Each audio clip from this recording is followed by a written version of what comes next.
마태복음 5장 3절에서 6절까지 말씀을 교독으로 읽겠습니다. 심령이 가난한 자는 복이 있나니 천국이 그들의 것이며, 애통하는 자는 복이 있나니 그들이 위로를 받을 것이며, 온유한 자는 복이 있나니 그들이 땅을 기업으로 받을 것이며, 의에 줄이고 목마른 자는 복이 있나니 그들이 배부를 것이며. 아멘. 오늘 말씀의 제목, 하나님을 향한 그리스도인의 성품입니다. 고린도후서 말씀에 보면 우리의 겉사람은 후패하나 속사람은 날로 새롭도다 라고 했어요. 여러분, 세월이 지난다고 그냥 늙는 게 아니에요. 주름살이 좀 생기고 육체가 기력이 좀 쇠해진다고 해서 우울해할 필요가 없어요. 이 말씀에 의하면 우리의 속사람은 시간이 흐를수록 새로워지고 더 젊어지고 빛나는 것이 그리스도인의 속사람이라는 것입니다. 여러분, 속사람이 강건하십니까? 여러분, 속사람이 기쁨과 즐거움으로 충만하십니까? 우리는 자녀들을 향한 소원이 있어요. 우리 자녀가 장성하여 훌륭한 인물이 되기를 원한다. 우리 손주가 하나님이 쓰시는 위대한 인물이 되기를 원한다. 그렇게 기도하잖아요. 하나님도 당신의 자녀된 우리를 향한 놀라운 꿈이 있습니다. 그게 뭐냐? 내가 너로 예수처럼 만들고 싶다. 예수 그리스도의 장성한 분량, 성결하고 거룩하고 온전한 그 모습을 만들고자 하는 것이 하나님의 꿈이에요. 그래서 이 팔복 말씀은 우리의 속사람을 어떻게 하면 변화시킬까? 어떻게 하면 예수님처럼 성숙해질까? 8가지 퍼즐이 다 맞춰지면 예수 그리스도가 나오는데, 우리가 평생 이 말씀을 읽고 묵상하면서 예수님 닮아가기를 소원합니다. 첫 번째 성품입니다. 우리 3절 말씀 같이 읽을까요? 시작. 심령이 가난한 자는 복이 있나니 천국이 그들의 것이며. 심령이 가난하다, 무슨 뜻일까요? 하나님 앞에 깨어진 마음, 녹은 마음, 산상조각난 마음을 가진 사람은 복이 있다는 것입니다. 가난하다라는 단어는 프토커스인데, 부잣집 대문 앞에서 구걸하던 나사로가 누군가의 도움 없이 한 끼도 못 먹는 신세를 일컬어 가난하다 얘기하죠. 반면에 부자는 어떻습니까? 내가 부족하여 부족함이 없도다.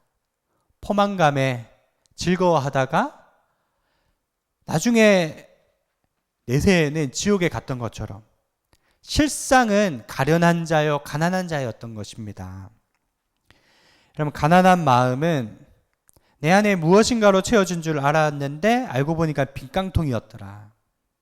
사업하다가 빚더미에 앉아서 빚쟁이에 쫓기는 사람처럼 broken heart, 깨진 마음으로 사는 심령, 내 비고 비인 마음에 나는 죄인이요 하나님밖에 없습니다. 그 마음을 품는 거예요.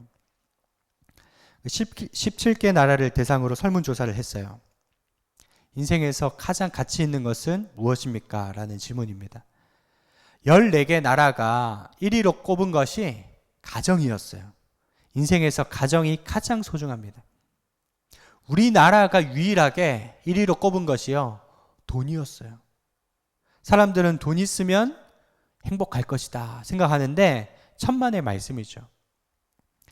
영국 런던 대한 로버트 우스터 교수가 54개국을 대상으로 행복지수를 조사했는데, 특이한 결과가 무엇인가?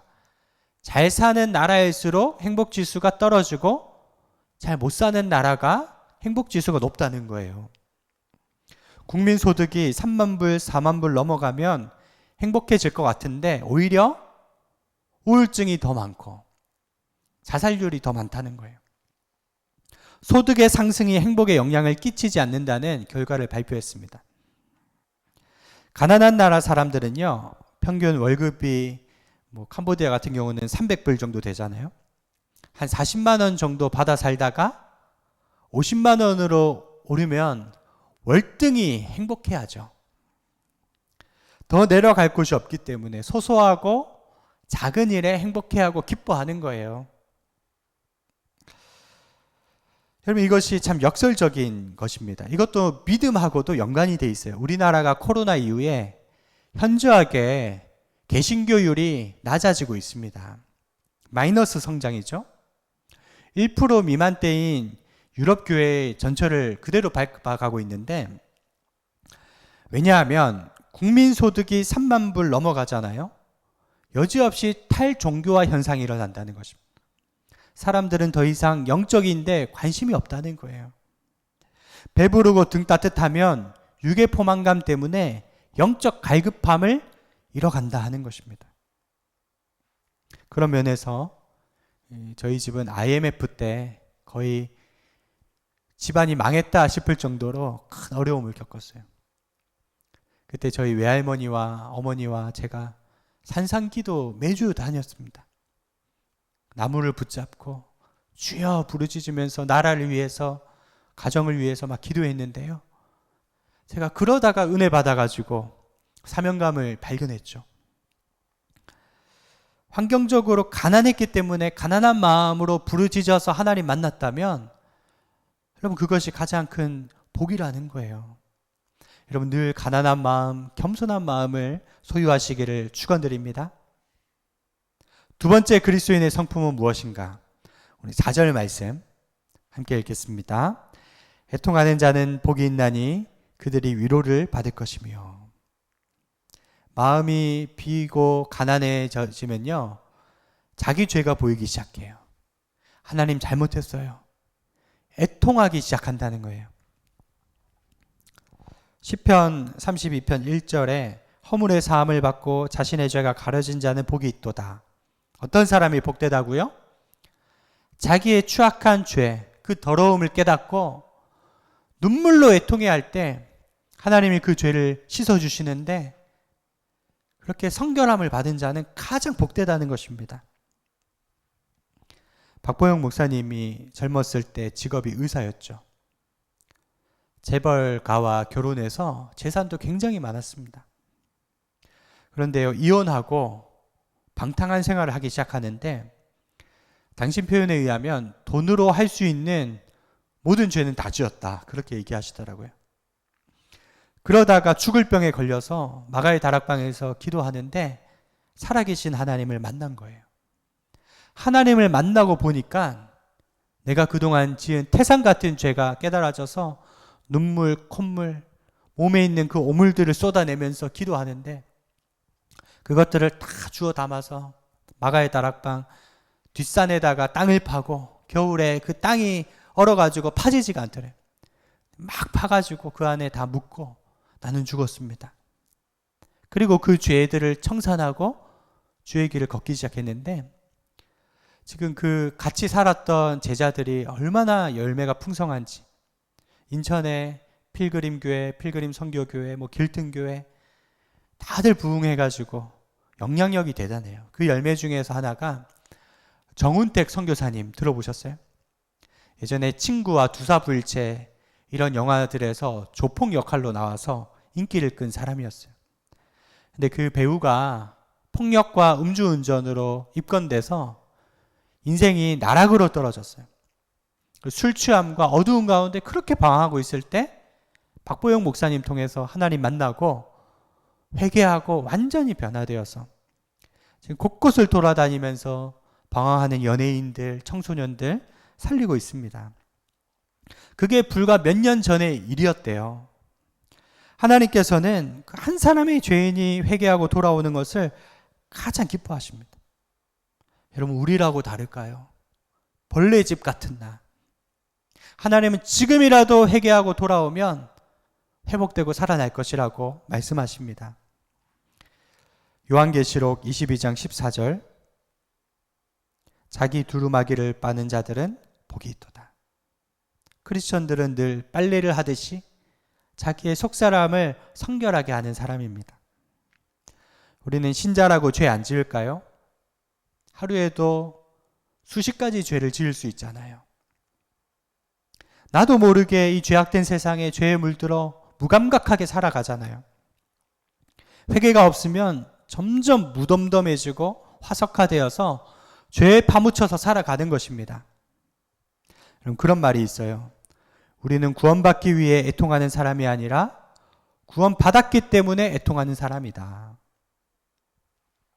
하루에 수십 번이든 하나님 앞에 나아가 우리 죄를 고백하면 그는 미쁘시고 의로우사 우리를 정결케 해주실 줄 믿습니다. 8.15 광복 후에 한국 전쟁이 터지고 보릿고개를 겪었죠. 그때 우리 믿음의 선조들이 교회에 나와서 기도하는데 앉으면 그렇게 애통의 눈물을 흘렸대요. 자기 죄를 놓고 통곡하고 예수 안 믿는 가족들 위해서 통곡해하고 나라와 민족의 죄를 놓고 통곡해하며 눈물로 그 마룻바닥을 적셨는데요. 마룻바닥마다 닦아지지 않을 정도로 많은 눈물의 강수였다고 하죠. 그렇기 때문에 우리나라가 이렇게 회복이 된 겁니다.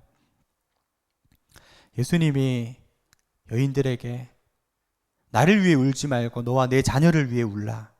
우리는 다음 세대를 위해서 울어야 하는 시기입니다. 오늘 한국교회 연합예배가 있는데요.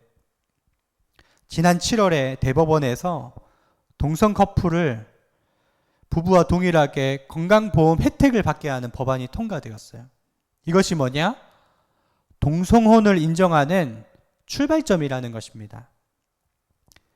이 포괄적 차별금지법이 통과되면요, 유럽처럼 이것을 시작으로 마약이 합법화되고 매춘이 합법화되고 근친결혼이 합법화되고 다 망가지는 것입니다. 그 출발점에 있기 때문에 눈물로 부르짖어 기도하자는 것이 오늘 특별한 날이라는 것입니다. 여러분 정말 애곡하는 마음으로 다음 세대를 위해서 기도해 주시기를 축원드립니다. 세 번째 그리스도인의 성품 5절 말씀입니다. 5절 함께 읽겠습니다. 시작. 온유한 자는 복이 있나니 그들이 땅을 기업으로 받을 것이요. 이 온유라는 단어는 언어로 프리우스인데 주인이 하라는 대로 한다 하는 뜻이 있어요. 여러분 정말 하나님이 하라는 대로 하십니까? 하나님 뜻대로 살아가세요? 그게 온유라는 거예요.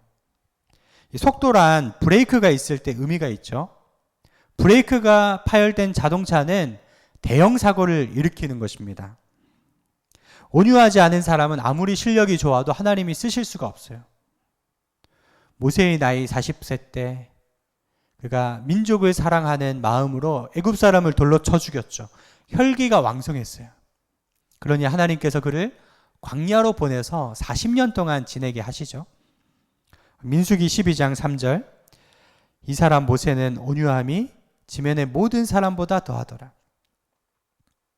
하나님이 모세를 광야로 보내셔서 그 성품을 새롭게 다듬으니까 하나님이 그때부터 사용하기 시작했다는 것입니다. 여러분 걸레로 바닥을 닦아보면 헝걸레가 잘 될까요? 새 걸레가 잘 될까요? 새 걸레는 너무 빳빳해서 바닥이 잘 닦아지지 않잖아요. 헝걸레는 좀 너덜너덜해서 잘 닦아지는 것처럼 여러분 하나님 앞에 온유한 심령이 되어야 하나님이 쓰시기 편한 사람이 되는 것입니다. 마틴 로이드 존스는 말하길 진정한 온유란 다른 사람이 나를 조롱하고 무시할 때 당황하거나 화내지 않는 것이다 라고 했어요. 사람들이 칭찬할 때 우쭐하지 않는 거고 사람들이 무시할 때 그것 때문에 너무 다운되지 않는 거라는 거예요. 여러분 무시를 당하면서도 마음의 평안과 기쁨이 깨어지지 않는 하나님 앞에 나는 주장할 것이 없는 하나님이 내 주인이시기 때문에 그런 평정심을 유지하면서 살아가는 것이 온유한 하나님의 사람이라는 것입니다. 마지막 네 번째 성품입니다. 6절 말씀 시작. 의에 줄이고 목마른 사람은 복이 있나니 그들이 배부를 것이며. 여러분 어떤 사람이 천국에 갈 수 있을까요? 의로운 사람이 갈 수 있어요. 세상에 의로운 사람이 하나도 없죠. 하나님은 눈을 뜨고 한 사람의 의로운 자를 찾고 계십니다. 예레미야서 5장 1절 너희는 예루살렘 거리로 빨리 다니며 그 넓은 거리에서 찾아 보고하라. 너희가 만일 정의를 행하며 진리를 구하는 자를 한 사람이라도 찾으면 내가 이 성읍을 용서하리라. 예루살렘이 어떻게 망했어요? 의로운 사람 한 사람이 없어서 망했다는 것입니다. 하나님이 소돔과 고모라를 유황불로 멸망시킬 때 아브라함에게 알려주시죠. 조카 롯 때문에 하나님이 의인과 함께 악인을 같이 멸하는 것이 옳으십니까? 의인 50명이 있으면 어떻게 하시겠습니까? 용서해 주겠다. 45명이 있으면요. 30명이 있으면요. 20명이 있으면요. 용서해 주겠다. 하나님이 의인 10명이 없어서 소돔과 고모라를 멸하시겠다 말씀하시는 거죠. 하나님 만약 우리에게 의인 10명을 데려와 봐라. 이 사람 확실합니다. 그런 사람이 있을까요? 저를 포함해서 많이 없을 것입니다. 여러분, 의에 줄이고 목마른 자가 천국을 소유한다라고 했어요. 여러분, 내가 의로워지려면 의로움을 갈망해야 되는 것입니다. 여기서 줄이다라는 단어 페이논테스는 며칠 정도 굶어서 아사 직전의 상태입니다. 당장 굶주려 죽어가는 사람이 밥을 구하는 것처럼 하나님의 의를 구하는 거예요. 여기서 목마름이라는 딥선테스라는 단어는요, 사막을 걸으며 혀가 입천장에 달라붙어 목말라 죽어가는 사람의 상태입니다. 목마른 사슴이 시냇물을 구하듯이 간절히 의를 구하는 상태라는 거예요. 시편 107편 9절 함께 읽겠습니다. 그가 사모하는 영혼에게 만족을 주시며 줄인 영혼에게 좋은 것으로 채워주심이로다. 아멘. 여러분, 하나님을 사모하고 굶주린 마음으로 나아가면 반드시 성결의 의로 우리를 새롭게 해주세요. 마이클 샌들 교수가 쓴 정의란 무엇인가? 이 책에 의가 무엇인지 잘 설명을 해놨어요. 어떤 수영선수가 길을 가다가 물에 빠진 사람을 봤는데 구해주지 않은 겁니다. 구할 수 있는데 안 구해준 거예요. 그럼 이 사람이 무죄입니까? 유죄입니까? 세상에서는 이런 사람을 처벌할 법적 근거가 없어요. 무죄예요. 근데 마이클 샌들 교수가 말하기를 세상에서는 이 사람이 무죄라 할지라도 하나님 나라의 법에서는 유죄라는 것입니다. 왜냐하면 선한 사마리아인 비유에 보면 누가 강도 만난 자의 이웃이냐? 강도 만난 자를 돕지 않은 것에 대해서 종교인들, 레위인들에 대해 하나님이 심판하시겠다고 강력히 경고하시잖아요. 내가 할 수 있는데 하지 아니하는 것은 하나님 보시기에 악하다라는 것입니다. 그러니까 하나님의 의로움과 악함의 기준이 인간과 다른 것입니다. 하나님의 관점에서 여러분 우리는 의롭습니까? 박영동 교수님의 성령 충만, 실패한 자들을 위한 은혜라고 하는 책에 성령 충만이 무엇인지 이렇게 나와 있어요. 자신의 영적인 가난함을 알고 의에 줄이고 목마른 사람을 위한 은혜이다. 심령이 가난하다는 말은 절박하다는 뜻이다. 절박하게 하나님의 구원과 도우심을 구하는 사람이다. 의에 줄이고 목마름은 가난한 심령의 구체적인 표현이다. 줄이고 목마름은 강렬함의 의미를 담고 있다. 강렬하게 하나님의 의를 목말라 하면 의로움이 무엇인지 하나님 알려주시고 우리가 그러한 삶을 살게 돼 있고 하나님의 의로 덧입게 된다라는 것입니다.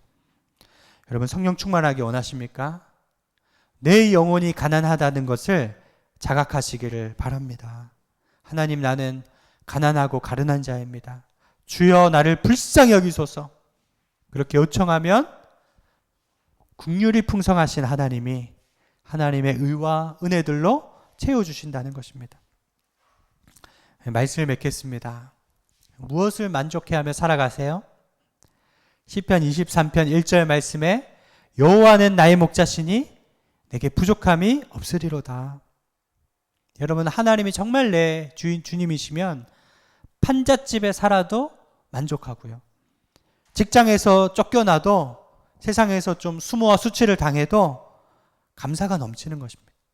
왜냐? 주님 안에 배부름이 있기 때문이에요.